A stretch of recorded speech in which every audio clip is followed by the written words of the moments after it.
बंदी छोड़ सतगुरु रामपाल जी भगवान की जय हो।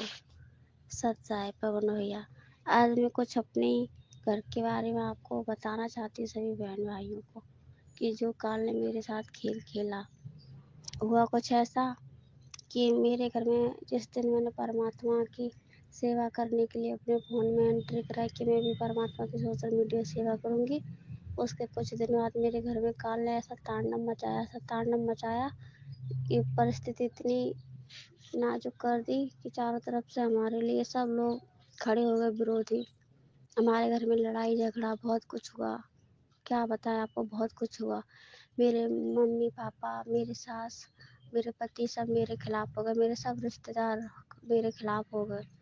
शर्त मेरे सामने रखी गई कि मुझे इस घर में रहना होगा तो परमात्मा की भक्ति करनी छोड़नी पड़ेगी और काल की पूजा करनी पड़ेगी। जैसे हम पहले रहते थे वैसे ही रहना होगा।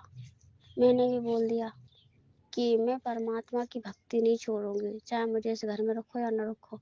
जबकि मेरी कोई गलती नहीं थी, मैंने किसी से कुछ नहीं कहा, सिर्फ मैं तो बस अपनी परमात्मा में ध्यान लगाती हूँ। सारा दिन उनकी भक्ति करना, तीनों टाइम की आरती करना, उनके नियम निभाना, और मैं किसी से कोई मतलब नहीं रखती। जिसका जो मन आता है मुझे कहता रहता है, मैं चुपचाप सुनती रहती हूँ, किसी को जवाब नहीं देती। पर फिर भी इस काल ने ऐसा तांडव किया, सबके सर पे सवार हो गया, मुझे सबका दोषी बना दिया। मेरी कोई भी गलती नहीं, कुछ मैंने किसी को कहा नहीं। और मेरे पति ने सबको फ़ोन कर करके कह दिया कि मैं परमात्मा सतगुरु रामपाल जी भगवान को रखती हूँ, मेरे उनसे संबंध, उनसे रिश्ते चल रहे, तो मैं ऐसी औरत को अपने घर पे नहीं रखूँगा, इसे यहाँ से निकालूंगा। बहुत गंदे गंदे इल्ज़ाम मुझ पे लगाए। मैं आपको क्या बताऊँ, मैं बहुत रोई, बहुत। मेरे घर से दिन में 10 बार फ़ोन आती, जूली ये सब क्या है, ये सब क्या कर रही हो। मैं रोती कहती कि मेरी कोई गलती नहीं, मैंने किसी को कुछ नहीं कहा, फिर भी मेरा कोई कहना नहीं मानता। हमारी बहनें हम पे उँगली उठाती, कहती तुम्हारी गलती होगी, जीजा जी की कोई गलती नहीं। ऐसी बात तो है नहीं कि ताली एक हाथ से बजे, ताली दोनों हाथों से बजती, ज़रूर तुम्हारी कोई गलती होगी। मैं सिर्फ रोती रहती और ना बोलती कि मैंने कुछ भी नहीं किया। मुझे ये समझ में नहीं आ रहा कि ये सब हो क्यों रहा मेरे साथ। चारों तरफ से मेरा फ़ोन ले लिया गया, मुझे फ़ोन नहीं दिया गया। मुझे फ़ोन नहीं दिया ताकि मैं परमात्मा के सत्संग ना सुन सकूँ, ना कोई सेवा कर सकूँ। मैं सारा दिन रोती, परमात्मा कहाँ गए। मुझ पे इल्ज़ाम लगाएगा कि मैं तुम्हें कोर्ट में खचेड़ूँगा, तुम्हें जेल कराऊँगा, तो मतलब हमारे तुम्हारे कोई संबंध नहीं। और तुम हमारी मम्मी से फ़ोन करके कहा कि तुम्हारी लड़की हमसे संबंध नहीं रखती, कोई रिश्ता नहीं रखती, मेरे घर में रहती, मेरा खाती, मुझसे शादी की, और उस बाबा के कहने से चलती। परमात्मा को ये लोग बाबा समझते हैं। कहते पता नहीं ये कहाँ से मिल गई, इस लड़की को मैं नहीं रखूँगा, इसे ले जाओ। बहुत गाली दी मेरे घर वालों को, मेरे घर वालों की बहुत बेइज्जती की, बहुत उल्टा सीधा बोला मेरे मम्मी पापा को, सबको। मेरी सास जी है ना, वो उस घर से चली गई अपनी लड़की के पास, मेरी नंद के घर पे चली गई। उनका कहना है जब तक ये इस घर से नहीं जाएगी मैं इस घर में वापस नहीं लौटूंगी। मेरे पति का कहना है कि तुम इस घर में नहीं रहोगे, इस घर में रहना होगा तो हमारे हिसाब से चलना होगा, तो रहोगी, नहीं तो इस घर से जाओ। मैं आपसे बात करना चाहती थी पवन भैया को, कई बार फ़ोन लगाया आपने उठाया नहीं। मेरा यहाँ कोई है नहीं, आज बैठी थी काम कर रही थी, परमात्मा की प्रेरणा हुई तो सोचा आपसे अपनी बात शेयर कर लूँ, थोड़ा सा दिल हल्का हो जाएगा। वैसे तो मैं परमात्मा से बात करती रहती हूँ, जब भी कभी उदास होती हूँ, कोई ऐसी स्थिति में घिरती हूँ, तो मैं परमात्मा के दरबार में बैठ कर वही उनके सामने बहुत रोती हूँ, बहुत जितना मन आता रोती रहती हूँ। परमात्मा से प्रार्थना करती, हे बंदी छोड़ मेरी रक्षा करना। मैं अभी नई नई जुड़ी हूँ, इतना ज्ञान नहीं, पर मैं आपकी भक्ति नहीं छोड़ूंगी, चाहे मेरी जान चली जाए। मैंने अपनी जान की बाजी लगा दी। ये क्या है ज़िंदगी, अब आपसे आपके चरणों में जीना मरना है। बहुत कुछ हुआ, 21 तारीख को फैसला होना था कि तलाक दे देंगे, तुम्हें हम इस घर में नहीं रखेंगे। हमारी मम्मी जी कह रही थी बेटा ये सब क्या है, 13 साल तक जिस रिश्ते को तुमने बचाया, आज वही रिश्ता तुम्हारी कगार पे खड़ा हो गया। चलो हम मानते, तुम उनको भगवान मानती हो कि तुम्हारे परमात्मा भगवान है संत रामपाल जी, तो फिर आज वो कहाँ है, क्यों तुम्हारी रक्षा नहीं कर रहे। तुम्हारी इज्जत दांव पे लगी है, तुम इस चौराहे पे खड़ी हो गई आके, तुम्हारा रिश्ता टूट रहा है, तुम्हारा घर बिखर रहा है, तो परमात्मा को नहीं पता कि तुम हमारी भक्त मुसीबत पड़े उसकी रक्षा करो। मैंने उनसे बोला तुम चिंता मत करो, ऐसा कुछ भी नहीं, तो ये काल की चाल है और परमात्मा मेरी परीक्षा ले रहे हैं कि मतलब हम क्या करेंगे ऐसी स्थिति में, परमात्मा को छोड़ेंगे अपना रास्ता बचाएंगे। पर मैंने भी सारा फैसला बंदी छोड़ पे छोड़ दिया। मैंने सोचा बंदी छोड़ जो भी करेंगे अच्छा ही करेंगे, मैं उनकी फैसले से राजी होंगी, जो उनका फैसला होगा वो मुझे मंजूर होगा। इसलिए मैंने किसी को कुछ नहीं बोला, जिसका जो मना करता मुझे बहुत गाली देती।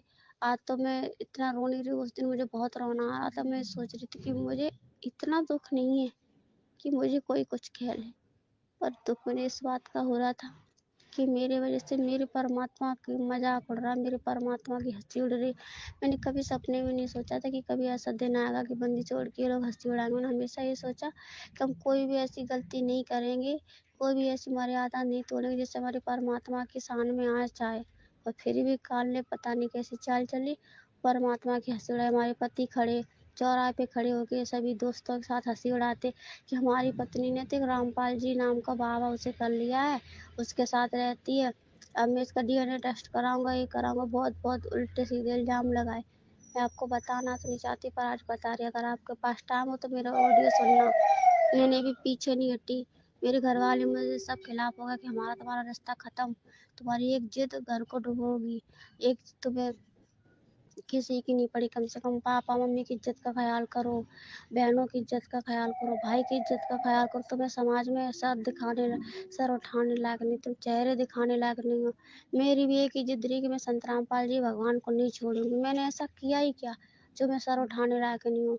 परमात्मा जहाँ रखेगा वहाँ रह लूंगी, जो करे देगा वो खा लूंगी, पर मैं भक्ति नहीं छोड़ूंगी। मेरे सब लोग मेरे खिलाफ हो गए, मेरे परमात्मा की ऐसी दया हुई। फिर 21 तारीख को सब कुछ अच्छा हो गया। अब मतलब मेरे पति ने मुझे घर से भी नहीं निकाला, अभी मैं यहीं रह रही हूँ, भक्ति कर रही हूँ। और जो आप सोच रहे पूछा था कि पैसे कैसे घी मंगाऊँ, तो आपने हमारा संकल्प समाधान किया था कि 10वें अंश के पैसे से मंगा लो, तो मैंने परमात्मा का घी ज्योति के लिए 10वें अंश में से पैसे लेके मंगा लिए। और मैं बहुत खुश हूँ। बहुत कुछ बातें कुछ अभी याद नहीं है, बस इतना ही कुछ है। मैं अपनी मर्यादा नहीं तोड़ूंगी। मैं जो भी मर्यादा निभाई दिल से निभाई। जब मैं पहले काली की पूजा करती थी तब भी बहुत अच्छे से नियम निभाती थी। पहले बालाजी की काली माँ की पूजा करती थी, और फिर जब से परमात्मा मिल गया तो मैं परमात्मा के नियम निभाने लगी। बेचा जान चली जाए पर मर्यादा खंड ना हो। और एक बात और पूछनी, पवन भैया आपने हमारा नंबर मीरा दासी को दिया है, कानपुर में मीरा दासी, उनका फोन आया था। वो बोल रही थी कि मुझे पवन भैया ने आपका नंबर दिया है। मीरा दासी जय हो, बंदी छोड़ सतगुरु रामपाल जी भगवान की जय हो। पवन भैया मुझसे गलती हुई तो माफ़ करना, मुझे मालूम मैं आपके पास टाइम नहीं, फिर भी मैं ऑडियो भेज रही हूँ। बस ऐसे ही मन किया, इसलिए आपसे सोचा कुछ थोड़ी सी बात शेयर कर लेंगे। सत साहिब जय हो, बंदी छोड़ सतगुरु रामपाल जी भगवान की जय हो। बंदी छोड़ सतगुरु रामपाल जी भगवान की जय हो। सत साहिब जूली बहन जी, सत साहिब दया बहन, परमपिता परमेश्वर सतगुरु रामपाल जी भगवान की। और आप जैसे भाई बहनों के संघर्ष को जब हम सुनते हैं तो बहन हमें तो लगता है कि इस संघर्ष के सामने हम लोग तो आपके पैरों के नाखून के बराबर भी नहीं हैं। हम जो कर रहे हैं बहन वो संघर्ष नहीं है। असल में संघर्ष वो है जो परमेश्वर आप जैसी आत्माओं से करवा रहे हैं। अपने पति के साथ रह के, सास ससुर के साथ रह के, परिवार के बीच में रह के, समाज के बीच में रह के, भक्ति और भगवान के लिए जो संघर्ष उन काल प्रेरित लोगों के साथ आप कर रहे हो वो असल में असली संघर्ष है। हम जो कर रहे हैं ये असली संघर्ष नहीं है। और आपके संघर्ष के आगे तो आज मीराबाई भी फेल हो जाती। आपके संघर्ष के आगे तो बहन जी आज मीराबाई भी फेल हो जाती, क्योंकि मीराबाई से भी कई गुना बढ़ के संघर्ष आज परमात्मा आप जैसी माता बहनों से करवा रहे हैं। तो हमें तो शिक्षा लेनी चाहिए बहन जी। हमें तो दृढ़ता मिलती है जब हम ऐसा कोई संदेश, ऐसा कोई ऑडियो, कोई मैसेज हमारी माता बहनों का सुनते हैं जो गुरुजी को परमात्मा मान के चलती है और अपने अनुपदेशी रिश्तेदारों का संघर्ष सहन करती है और हर प्रकार से प्रताड़ित करने के बावजूद भी घर छोड़ के भागने की नहीं सोचती वो। देखो मीराबाई वही बात है, दास ने कहा ना कि मीरा का संघर्ष भी उतना हाई लेवल का संघर्ष नहीं था जितना आज परमात्मा आप जियों से करवा रहे हैं। मीरा भी अंत में दुखी होके परिवार छोड़ के बाहर निकल गई थी, लेकिन आज आप लोग नहीं निकल रहे, क्योंकि आपको पता है कि हमारे साथ भगवान है, हमारे गुरुजी पूर्ण परमात्मा हैं। हमारे गुरुजी हमारी आधीनी की, हमारे विश्वास की, हमारे धैर्य की परीक्षा ले रहे हैं कि आज अगर ये मेरे बच्चे मेरे ऊपर विश्वास ना करके और यदि इन परिस्थितियों से घर छोड़ के भाग जाते हैं तो ये कहाँ मुझे प्राप्त करेंगे। कल को जब शरीर छोड़ेंगे ऊपर 12 करोड़ यम के दूत आएंगे जो ये पति सास ससुर से भी ज़्यादा भयंकर होंगे, तो उनके आगे कहाँ भगोगे फिर। आज तो भग जाओगे घर छोड़ के, बाद में कहाँ भगोगे। और अगर टिके रहोगे डटे रहोगे तो परमात्मा फिर साथ देता है, परमात्मा फिर उन आत्माओं में प्रेरणा कर देता है, वो ठंडे पड़ जाते हैं और भक्ति की जीत होती है। इसलिए तो परमात्मा कहते हैं कि कामी क्रोधी लालची इनसे भक्ति न होए, भक्ति करे कोई सूरमा जात वर्ण कुल खोए। तो वो सूरमा हो आप परमात्मा के, जिनके लिए परमात्मा भटकते रहते हैं। और दूसरा परमात्मा कहते हैं टोटे में भक्ति करे सोए सच्चा सपूत, ये मायाधारी मस्खरे कितने जालिए ऊत। ये जो मायाधारी है ना, मायाधारी, इनको तो परमात्मा ने ऊत की संज्ञा दी है, ऊत की संज्ञा। किनको? जो भक्ति मार्ग में नहीं है और जो अभी जगत में हैं, जो भगवान अर्थात राम नाम को सुनना पसंद नहीं करते, उन जगत वालों को ऊत की संज्ञा दी है। और भक्तों में परमात्मा ने उनको ऊत की संज्ञा दी है जो मायाधारी भी हैं लेकिन परमात्मा के प्रति सेवाओं में आगे नहीं है। जो कन्नी काटते हैं वो हैं ऊत, नाम लेके भी। वो फिर मरने के बाद बनते हैं भूत, क्योंकि वो गोबर के भूंड हैं वो। फिर परमात्मा उनको गाय भैंस गोबर करेंगी और गोल गोल गोल गोल बना के उनकी वो गोलियां, और सारा दिन वो भूंड और भूंडनी दोनों बिल में जमा करती रहेंगी। फिर पता नहीं अचानक से किसी पशु के पैर के नीचे आके वहीं राम नाम सत्य। तो बहन जी, हम तो आपको क्या संदेशा दें, क्या संदेश दें, क्या शिक्षा दें। हम तो खुद आप जैसे भाई बहनों से शिक्षा लेते हैं और आगे बढ़ने की परमात्मा हमारे को प्रेरणा करते हैं। ये रियलिटी है बहन जी। मैं तो अपनी कह सकता हूँ, दूसरे की नहीं बता सकता। यदि इस परमपिता परमात्मा ने मुझ दास को साध संगति के माध्यम से और आप जैसे भाई बहनों के साथ में नहीं जोड़ा होता, यदि इतने फ़ोन कॉल्स वगैरह मेरे पास में नहीं आते और यदि मैं आप लोगों से बात नहीं करता, तो मैं तो कब का भक्ति मार्ग से फिसल जाता। मैं तो बहुत ही कमज़ोर सा प्राणी हूँ बहन जी। ये तो परमात्मा ने दया बख्शी, आप जैसी महान आत्माओं के साथ में दास को रखा, और दास को भी हिम्मत मिलती है जब आप लोगों से बातचीत करता हूँ। तो ये असली संघर्ष है बहन जी। इस भगवान के लिए तो हमने सब कुछ छोड़ना है, सब कुछ। कोई नहीं है यहाँ किसी का। दूसरा, ये आपके परिवार वाले ये नादान है बेचारे, इनको पता नहीं है इस बात का। और यदि आप इस परिवार में भक्ति ना करो, यदि परमात्मा ने आपको इस परिवार में भक्ति दे के ना बैठाए होता, तो यकीन मानना बहन जी, अब तक तो काल इन सबको उठा के ले गया होता। कोई एक्सीडेंट में मरता, कोई हारी बीमारी से मरता, कोई लड़ाई झगड़े में मरता। क्योंकि इनके संस्कार कमज़ोर हैं और इनके संस्कार को मजबूत करने के लिए, क्योंकि ये भी परमात्मा की आत्मा है, इनको भी परमात्मा ने आज नहीं तो कल भक्ति पे लगाना है। लेकिन भक्ति पे लगेंगे कैसे? परमात्मा की बात इनको अच्छी लगेंगी कैसे? जब इनके संस्कार भक्ति वाले मजबूत होंगे। तो संस्कार हैं इनके कमज़ोर, तभी तो ये आपका विरोध कर रहे हैं। और काल यही चाहता है कि उस भगवान के भगत का यदि कोई विरोध करेगा तो वो तो पता नहीं कौन से नरक में जाएगा। तो काल तो उल्टा इनके कर्म बिगड़वाना चाहता है। और दूसरी तरफ वो परमात्मा काल का बाप है। वो परमात्मा अब क्या करेगा पता है? आपको इस परिवार में परमात्मा ने बैठा दिया। अब आप जो भक्ति जो करोगी इस परिवार में रह के, सारे दुख दर्द सह के, तो परमात्मा ने बताया ना, सूक्ष्म खेल है ये। अगर मेरे घर पे हलवा बन रहा है तो पड़ोसी के पास में महक तो जाएगी जाएगी। अरे आज नहीं तो कल उसकी भी इच्छा होगी भाई कि चलो भाई हलवा बनाए लो आज तो अपने भी। तो इसी प्रकार जब आप अपने परिवार में भक्ति करोगी, आरती करोगी, मंत्र करोगी, सत्संग सुनोगी, दीपक जलाओगी, तो आज नहीं तो कल बहन जी उस भक्ति का सूक्ष्म प्रभाव इन सभी प्राणियों पे होगा, आपके परिवार वालों पे। और फिर ये जो है उस भक्ति के प्रभाव से जो इनके संस्कार मजबूत हो रहे हैं धीरे धीरे धीरे धीरे, इन्हें नहीं पता, फिर ये खुद ही परमात्मा का ऑटोमेटिक चुपके से जो है उनसे कनेक्टेड हो जाएंगे। खुद ही कह देंगे कि भाई जूली हमें भी नाम दिलवा दे तेरे गुरुजी का। तो बहन, परमात्मा ने आपको एक बहुत बड़ी जिम्मेदारी भी दे रखी है, और जिम्मेदारी के साथ साथ परमात्मा ने आपको इन आत्माओं के संस्कार मजबूत करने की एक सेवा भी दे रखी है। और वैसे भी बहन परमात्मा ने बोल ही दिया है कि भाई नाम सहित बेवतन भला, जो दर दर मांगे भीखा, और क्या हुआ छत्तर की छाया चाले यो राजपाट दिल्ली का। रही बात घर परिवार छोड़ने की, तो परमात्मा ने तो यहाँ तक कह दिया कि बेटा अगर इस सच्चे नाम के साथ अगर तेरे को देश निकाला भी दे दिया जाए तो शुक्र मनाना कि वो परमपिता परमात्मा तेरे साथ में है। और ये राजाओं का राज तो 2 दिल्ली का है, 2 कोडी का। 4 दिन की चांदनी है, फिर अंधेरी रात, गधे कुत्ते सुअर बनेंगे ये। और आज हम जो कष्ट सहन कर लेंगे, जो उठा लेंगे, और वो कष्ट भी हमारे अपने कर्मों के हैं। हम ये नहीं कह सकते कि ये भक्ति लेने के बाद हमारे ऊपर ये कष्ट आ गए, नहीं, ये मूर्खता हमारी अगर कोई ऐसा सोचता है तो। ये कष्ट हमारे अपने कर्मों के थे, और अगर ये भक्ति ना मिलती तो क्या हो जाना था, ये सोचना चाहिए इंसान को।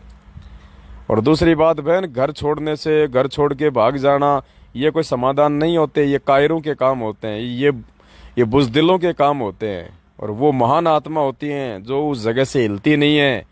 फिर परमात्मा भी वहीं खुटा गाड़ के बैठ जाता है थोड़े दिन बाद में। भगवान यही तो देखा है कि वो क्या स्टैंड लेगी, ये कौन सा तरीका अपनाता है, मेरे ऊपर अविश्वास करके यहाँ से भगता है या मेरे पर विश्वास करके यहीं पे खुटा गाड़ के खड़ी रहती है।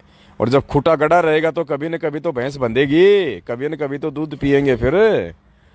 तो दया है परमपिता परमात्मा की बहन जी, हम तो आप जैसी आत्माओं को संदेशा देने के लायक नहीं है, फिर भी आप जी ने कहा तो भाई होने के नाते 2 शब्द हमने बोल दिए।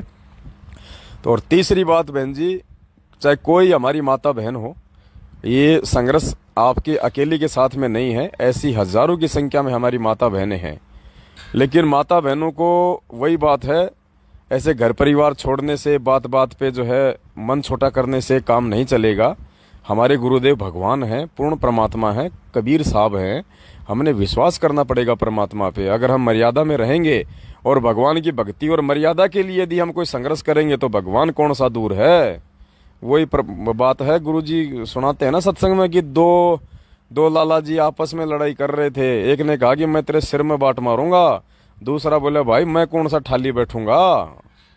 तो बहन जी, जब हम कुछ इस परमात्मा के लिए कुछ करेंगे ना, तो परमात्मा कौन सा जो है खाली देखने का काम करेगा, बाकी काम तो फिर परमात्मा का ही है। तो दया है गुरु जी की बहन, इसी प्रकार से संघर्ष करती रहो। और फिर भी बहन मान लो ऐसी कोई नौबत आ जाए कभी भी किसी भी प्रकार की, तो पहली बात तो 99% तो अपने गुरुदेव पे विश्वास करके हमने टिके रहना है, बिल्कुल नीम के पेड़ की तरह। और यदि नौबत ये आ जाए कि साहब आपको धक्के मार के घर से बाहर कर दें और आपका सामान ही रोड पे फेंक दें, फिर आपके इस पवनदास भाई को खाली एक फ़ोन कर देना, 2 मिनट में गाड़ी घर के आगे आ जाएगी, फिर कोई दिक्कत नहीं है। और फिर घर वालों से सदा के लिए फिर अपना प्रमाण पत्र बनवा लेना, फिर वापस आने जाने की ना सोचना। फिर जहां हम रहेंगे वहां रहो, मालिक की भक्ति करो फिर। बाकी तो 99% संघर्ष है बहन जी, संघर्ष। हमने मीरा को पीछे छोड़ना है, मीरा को पीछे। हाँ, परमात्मा धरती पे है। आज हमारा संघर्ष आने वाली आत्माओं के लिए उदाहरण बनेंगे, उदाहरण। और ये संघर्ष मैनेजमेंट वाले नहीं कर सकते बहन जी, क्योंकि उनके पास मर्यादा नहीं है, उनकी मर्यादा टूटी हुई है, वो संघर्ष नहीं कर सकती। उनको कॉम्प्रोमाइज करना पड़ेगा उन माता बहनों को जो मैनेजमेंट के साथ जुड़ी हुई हैं, क्योंकि सबकी मर्यादा टूटी हुई है, इसलिए भगवान का आशीर्वाद नहीं उनके साथ। दूसरा, उनको हिम्मत नहीं मिल सकती क्योंकि वो साथ संगति से नहीं जुड़े हुए, उनका कोई सहारा देने वाला नहीं है, कोई उनकी हिम्मत बंधाने वाला नहीं है, उनको कोई अच्छी और सच्ची बातें बताने वाला नहीं है, इसलिए वो पहले से टूटी हुई है, इसलिए वो कॉम्प्रोमाइज करके बैठी है सब। मैनेजमेंट में अगर ऐसी कोई नौबत नहीं आ रही ना किसी के साथ, तो उसका रीजन है वो भक्तों के साथ तो भक्ति का दिखावा करती है और घर वालों के साथ में सारे जगत वाले काम करती हैं, तो उनको कोई दिक्कत ही नहीं है। लेकिन बहन ये दिक्कत उनको होगी जिनको भगवान ने इसी जन्म में पार करना होगा, क्योंकि लोहार है ना, गुरुजी कहते हैं लोहार बार बार आग में लाल कर करके उसी लोहे पे घण की चोट मारता है जिस लोहे का कोई औजार बनाना होता है, जिसकी कोई कीमत बनानी होती है। तो परमात्मा ने आप जैसी आत्माओं को, हमारी माता बहनों को भट्ठी में दे रखा है, भट्ठी में, क्योंकि परमात्मा ने आप जैसे हीरों को चमकाना है, फिर उनकी कीमत लगेगी। तो बहन ये परमात्मा सतलोक जिस आत्मा को ले जाएगा ना, उसको हर प्रकार से इस गंदे लोगों के दुखों से परिचित करवाएगा कि बेटा ना यहाँ कोई किसी का पति देव है, ना किसी की माता देव है, ना किसी का सास और ससुर देव है, ये सब काल हैं। नहीं कहते गुरुजी एक सत्संग में, ससुरा काल, सासू काल, साड़ा भी काल है, माँ भी काल, जो नई नाम ले रखे वो सब काल हैं वो। तो बहन ये संघर्ष जो है आने वाले समय में उन आत्माओं के लिए प्रेरणा के स्रोत बनेंगे। और आज यदि हम ये हिम्मत हार जाते हैं तो बताओ हम अपना काम बिगाड़ लेंगे और आने वाली आत्माओं के आगे हम हंसी के पात्र बन जाएंगे, हंसी के पात्र। जैसे आज हम 650 साल पहले की वो बातें सुन सुन के हंसते हैं ना, और क्या कहते हैं, जाओ रे। अरे बताओ 120 साल तक भगवान ने ज्ञान दिया और मालिक ने जब परीक्षा ली और गंगा जल बोतल में भर लिया और अपनी बेटी के कंधे पे धर के हाथ बैठ गए, बताओ उन गधों ने ये नहीं पहचाना कि भाई वो परमात्मा ऐसा काम करेगा क्या, जो दुनिया की शराब छुड़वाता है, जो दुनिया की माँ बहन बेटियों को नाम दे रहा है, उनके इतने दुख दूर कर रहा है, क्या ऐसे गंदे काम करेगा क्या। लेकिन बहन जी उस समय वो हम ही थे, कोई और नहीं थे। जो आज हम अपनी ही 650 साल पहले की क्रिया के ऊपर खुद ही हंस रहे हैं, तो हमसे बड़ा मूर्ख और कौन होगा। तो बहन जी ऐसे ही ऐसा ना हो कि आने वाली आत्मा आज हमारे इन बातों को देख के बात बात पे जो हम टूट जाते हैं, बात बात पे उदास हो जाते हैं, छोटी छोटी बातों को लेके गुरुजी की मर्यादा तोड़ देते हैं, संघर्ष नहीं कर पाते हैं। ऐसा ना हो कि आने वाली जो आत्माएं हैं हमारे को देख देख के वो हंसे और हम हंसी का पात्र बने।